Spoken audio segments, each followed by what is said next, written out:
میں آپ کا نہایت شکر گزار اور ممنون ہوں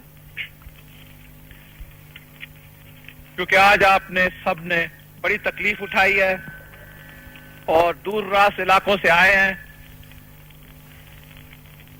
میرے عزت افزائی کے لیے.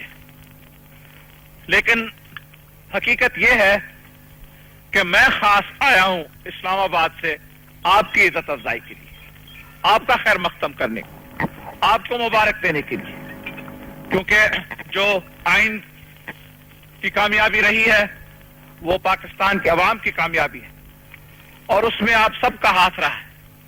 یہ آپ سب کی کوشش ہے. اس لیے میں نے یہی خیال کیا تھا کہ آپ سے ملاقات کروں اور آپ کا شکریہ ادا کروں. میں نے کافی تقریریں کی ہیں اس مسئلے پر, آئین بننے سے پہلے بھی کی ہیں, جب آئین بن رہا تھا اس وقت بھی میں نے تقریریں کی ہیں, اور آئین بننے کے بعد بھی تقریریں ہوئی ہیں اسلام آباد میں, راولپنڈی میں, لاہور میں, کراچی میں. آج یہاں پھر آپ کے تاریخی شہر میں پھر آپ کے سامنے حاضر ہوا ہوں اور کل پشاور جا رہا ہوں اسی سلسلے میں, اسی مشن پر. تقریریں آئین پر نہ صرف موجودہ دور میں ہوئی ہیں لیکن جب سے پاکستان بنا ہے اس وقت سے لے کر اس آئین سازی پر اتنی تقریریں ہوئی ہیں, اتنی ڈبیٹس ہوئے ہیں, مناظرے ہوئے ہیں کہ شاید میں نہیں سمجھتا اور کسی ملک میں اتنے مناظرے, اتنے ڈبیٹ, اتنی باتیں آئین سازی پر ہوئی ہوں گی جتنی پاکستان میں ہوئی. پہلی جو دستور ساز اسمبلی تھی انہوں نے تقریباً 5-7 برس میں باتیں کی, انہوں نے ڈیبیٹس کی, مناظرے کیے, لیکن افسوس سے کہنا پڑتا ہے کہ جب وہ وقت آیا جب آئین بن چکا تھا اور پاکستان کی قوم کو اس وقت آئین مل رہا تھا تو سازشوں کی کامیابی ہوئی اور سازشوں کی کامیابی سے عوام کو صدمہ پہنچا اور عوام کو نہ صرف لیکن ساری قوم کو. وہ کوشش ناکامیاب رہی. اس کے بعد دوسری کوشش ہوئی, دوسری جو دستور ساز اسمبلی تھی اس کو صحیح اختیارات نہیں تھے آئین بنانے کی. ہاں, پہلی دستور ساز اسمبلی کو صحیح اختیارات تھے کہ وہ اسمبلی آئین بنائے, لیکن جو دوسری بنی تھی, جو پہلی کے کو توڑ کر غیر قانونی طریقے سے, غیر قانونی فعل سے جو پہلی دستور ساز اسمبلی کو توڑا گیا تھا, اس کے بعد دوسری دستور ساز اسمبلی کو یہ حق نہیں تھا, جمہوری حق نہیں تھا کہ وہ آئین بنائے, لیکن انہوں نے بھی آئین بنا لیا. 56 کا آئین بنا اور وہ آئین, اس آئین کی زندگی بھی صرف 2 سال کی رہی. وہ آئین بھی ٹوٹ گیا, تباہ ہو گیا. اس کے بعد 62 کا آئین جو بنا تھا وہ ایک جمہوری آئین نہیں تھا. اس پر میں کوئی خاص کہنے نہیں چاہتا ہوں, اس چیز کو دہرانے کی کوئی ضرورت نہیں ہے کیونکہ آپ سب جانتے ہیں کہ وہ آئین جو تھا وہ ایک جمہوری آئین نہیں تھا, ایک فرد کا آئین بنا ہوا تھا. اس لیے وہ آئین نہیں چل سکا کیونکہ آئین ایک قوم کی ملکیت ہوتی ہے. آئین کو ایک فرد, ایک جماعت آئین نہیں بناتی, ساری قوم کو آئین بنانا ہے, ساری قوم کو حصہ لینا ہے آئین سازی میں اور آئین کو بنانے میں. اس لیے وہ جو کوشش کی گئی تھی وہ بھی ناکامیاب رہی. اور اس کے بعد آپ نے دیکھ لیا کہ ایک اور مارشل لا کا دور آیا, اس دوسرے مارشل لا کے دور کو بھی آپ نے دیکھ لیا. اور اس دوسرے مارشل لا کے دور کے بعد جو ملک, جو پاکستان سے ناخوشگوار واقعات ہوئے ان کو بھی دہرانے کی کوئی ضرورت نہیں ہے. قوم 2 ٹکڑے ہو چکی تھی, قوم کو صدمہ پہنچا تھا. ایک حادثے سے ہمیں گزرنا پڑا اور اس حادثے کے بعد, اس شدید بحران کے بعد, حکومت یہاں جو پاکستان ہمارا رہ گیا تھا, وہ اکثریت جو جماعت تھی مغربی پاکستان سے, اس جماعت کا جو لیڈر تھا, ان کو کہا گیا کہ بھائی اب ملک دو حصوں میں تقسیم ہو چکا ہے, ہندوستان نے قبضہ کیا ہے مشرقی پاکستان پر, ہمارے 90,000 جنگی قیدی ہندوستان کے ہاتھوں میں ہیں, ہندوستان کے جیلوں میں ہے. یہاں مغربی پاکستان میں بھی سندھ کے اور پنجاب کے علاقوں میں انہوں نے جارحیت کی ہے اور کافی حد تک ہمارے علاقے ان کے قبضے میں ہیں. اس کے علاوہ خزانے میں کچھ نہیں رہا ہے, اقتصادیت تباہ ہو چکی ہے, سیاسی زندگی اب ختم ہو چکی ہے. ہم بھی جو دستور ہم بنا رہے تھے وہ بھی اب نہ بن سکے گا, اسمبلی بھی نہ مل سکے گی. لوگوں کا اعتماد بالکل ختم ہو چکا ہے, لوگ مایوس ہیں. مانک شو دھمکیاں دے رہا ہے کہ فیبروری اور مارچ میں ایک اور بڑا تحفہ ہندوستان کو دوں گا. ہندوستان کی فوجیں کھڑی ہیں ہماری سرحدوں پر اور بین الاقوامی امداد ختم ہو چکی ہے. اب لو جی سنبھالو اس ملک کو اور لو اس حکومت کو. اس صورت میں حکومت ہمارے ہاتھوں میں دی گئی تھی اور فوراً ہمیں کن کن چیزوں سے مقابلہ کرنا پڑا. حکومت بنی ہی نہیں تو آپ نے دیکھا کہ ایک پولیس اسٹرائک ہوئی سرحد میں, وہاں سے پنجاب میں, پنجاب سے سندھ میں. پولیس اسٹرائک کے بعد گھیراؤ اور جلاؤ کا وقت تھا, ہر کارخانے میں گھیراؤ اور جلاؤ ہو رہا تھا. پیدائش بالکل ختم ہو چکی تھی, لیکن اس کے باوجود ہر کارخانے میں نہیں سمجھتا ہوں کہ ہمارے ملک میں ایسا کوئی بڑا کارخانہ ہوگا جہاں ہڑتال نہیں تھے, اسٹرائک, جلاؤ, گھیراؤ, سب کچھ. اس کے بعد طلبہ کی جو ذہن تھی اس پر بھی کافی اثر آ چکا تھا شکست کا, اور جو ہمارے ناخوشگوار واقعات تھے اس طرف بھی ہمیں اپنی توجہ دینی پڑی. بعد میں جناب عالی کیونکہ اقتصادیت کی تباہی ہو چکی تھی, وہ سخت فیصلہ جو سکے کے گرانے کا تھا, ڈیویلیویشن کا, وہ بھی ہمیں کرنا پڑا. اور جب سکے کی قیمت گرتی ہے تو فوراً اس وقت اقتصادیت میں اور بھی تکلیفیں پیدا ہوتی ہیں اور قیمتیں بڑھی. اور ہمیشہ ڈی ویلیویشن کے وقت میں یہ نتیجہ ہوتا ہے جب تک پیدائش بڑھتی ہے اور پھر جب تک ایکسپورٹس نہ بڑھتے ہیں. اور یہ دن بھی ہمیں دیکھنے پڑے. اس کے علاوہ سمگلنگ بھی چالو رہی, سب سمگلنگ کا بھی مقابلہ کرنا پڑا. جنگ کے وجہ کے لیے اور بھی مختلف وجوہات تھے, تو وہاں چینی کی, شکر کی قلت تھی.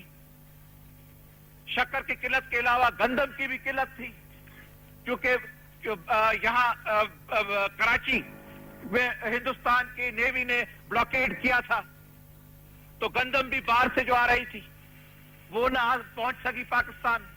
گندم کی قلت, شکر کی قلت, اس کے علاوہ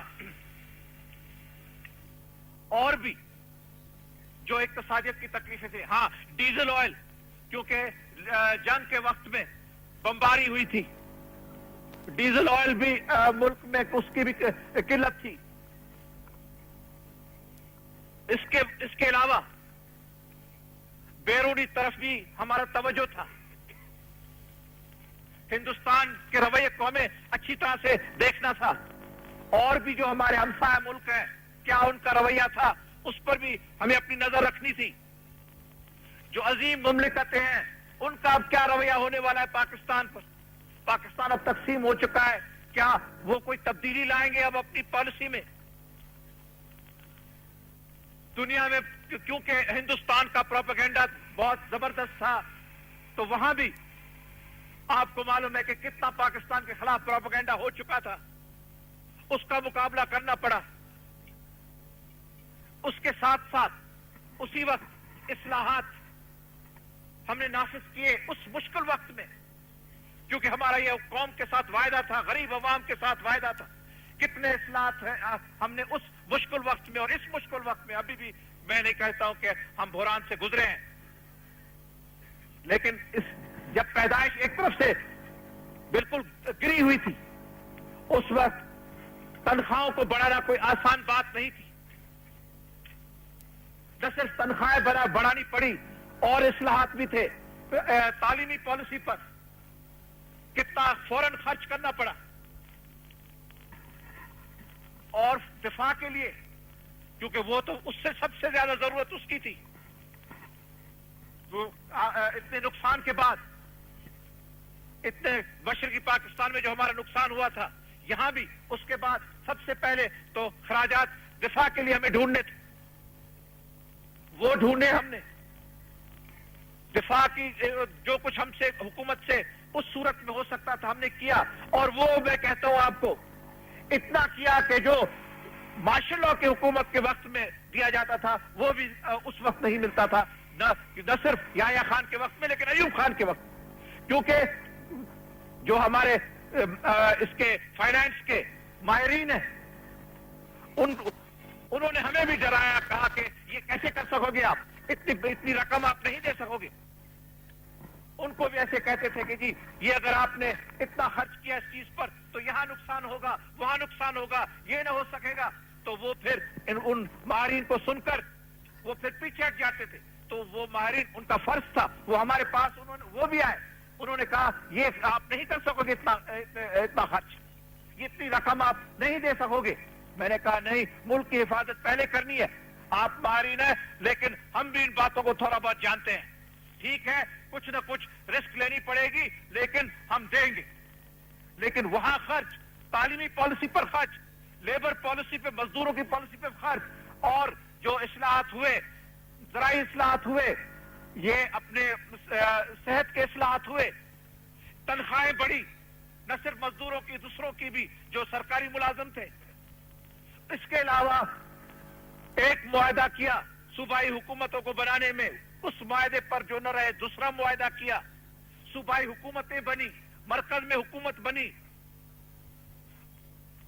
اس نازک حالات میں مارشل لاء کو ہٹایا فوراً 3 برس کے بعد، کوئی معمولی بات نہیں تھی کہ دسمبر میں حکومت سنبھالی اور اپریل کی 21 تاریخ کو مارشل لاء جو 12 برس سے چل رہا تھا، جو 12 برس سے پاکستان کا قانون تھا، اس کو ہم نے فوراً ہٹایا اور ایک عبوری آئین دیا پاکستان کو۔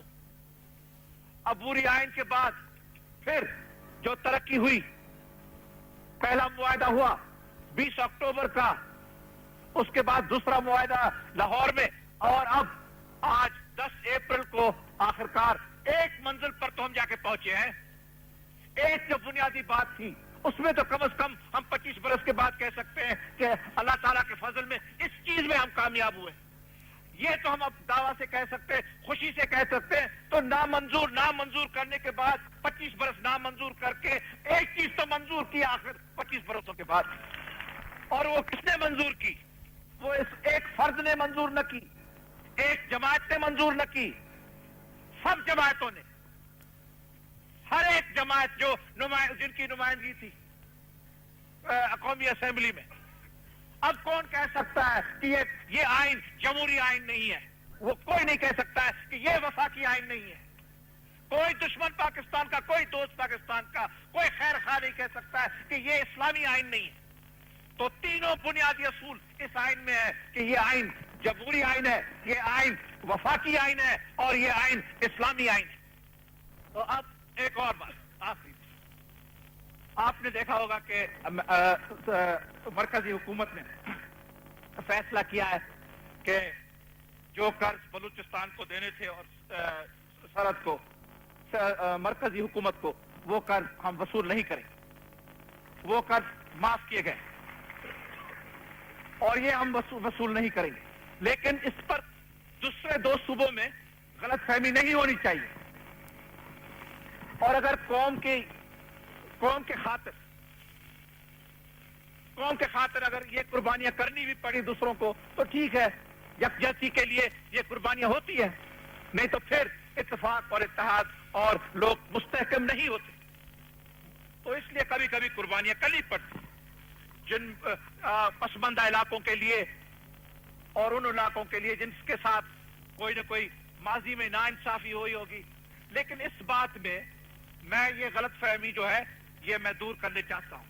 مرکز نے جو قرض بلوچستان سے اور سرحد سے وصول نہیں کر رہے ہیں, وہ بوجھ, اس کا وزن پنجاب اور سندھ پر نہیں گرے گا, اس کا وزن مرکزی حکومت پر گرے گا. یہ مرکز کے قرض سے, تو یہ نہیں کہ کیونکہ ہم صوبہ بلوچستان سے اور سرحد سے قرض نہیں لے رہے ہیں تو یہ پھر قرض ان کو ادا کرنے پڑیں گے, سندھ اور پنجاب کو نہیں, ان کو نہیں کرنے پڑیں گے. یہ قرض ہم مرکزی حکومت ادا کرے گی. یہ بوجھ, یہ وزن مرکزی حکومت پر گرے گا, ان دو صوبوں پر نہیں گرے گا. اچھا, ہمیں کس کو دینا ہے اس کا آپ اس وقت کچھ نہیں پوچھیں. ہمیں بھی تو کس کو دینا ہے وہ مجھ پر چھوڑ دے, پھر کیا دینا ہے کیا نہیں دینا ہے وہ جو بیرونی طاقتیں ہیں ان سے ہم بات کریں گے. لیکن یہ بات آپ سے یہ وزن ہم نے ہٹا دیا, اور اگر اور ہم نے ترقی کی اور آگے بڑھے, ہمارے وسائل اور بڑھتے گئے, مزید ہوتے جا رہے, تو پھر شاید وہ دن بھی آئے گا جب میں یہ فخر سے کہہ سکوں گا کہ ہم پنجاب سے اور سندھ سے بھی وہ قرض نہ وصول کریں گے. لیکن اس کے لیے ہمیں اور کوشش کرنی پڑے گی اور مضبوط ہونا پڑے گا. اس کے علاوہ جو آئندہ بجٹ ہے اس میں بھی ہم اور کوشش کریں گے کہ آپ کی ترقی کے لیے, اقتصادیت کے لیے, تعلیم کے لیے, سماجی ترقی کے لیے, راستوں کے لیے, بجلی وغیرہ کی سہولت, اس میں جو کچھ ہم سے ہو سکے. اب آپ کا میڈیکل کالج بن رہا ہے, انشاءاللہ تعالی یہ میڈیکل کالج ختم ہوگا, آہستہ آہستہ اور بنائیں گے اور کام ہوتا جائے گا, اور کوشش یہ کی جائے گی کہ سب صوبوں کی ترقی ساتھ ساتھ ہوتی رہے. اب اس کے بعد یہ بات ختم ہوئی ہے, مجھے معلوم ہے کہ یہ آخری بات نہیں ہے, یہ تو صرف ابتدائی کام ہے. لیکن اب کچھ نہ کچھ ہماری نظر باہر بھی جائے گی, کیونکہ اب شملہ کا معاہدہ ہو چکا ہے. شملے کے معاہدے کے بعد آپ کو معلوم ہے کہ اور بھی کچھ ہونا ہے, کیونکہ جنگی قیدی جو ہمارے ہندوستان کے قبضے میں ہیں ان کے لیے ہمیں اب پوری کوشش کرنی ہے. اور یہ بات جو ہے یہ بڑی اہم بات ہے, اس کے ساتھ اور بھی فیصلے کرنے پڑیں گے, اور بھی فیصلے کرنے پڑیں گے. نظر آتا ہے کہ ہندوستان سے ان کے جو ایلچی ہیں وہ ڈھاکہ گئے ہوئے. ڈھاکہ سے اب ہمارے دوست کمال حسین صاحب جو اب وہاں کے وزیر ہے, فارن منسٹر, وزیر خارجہ ہیں, وہ آج کل دلی میں بیٹھے.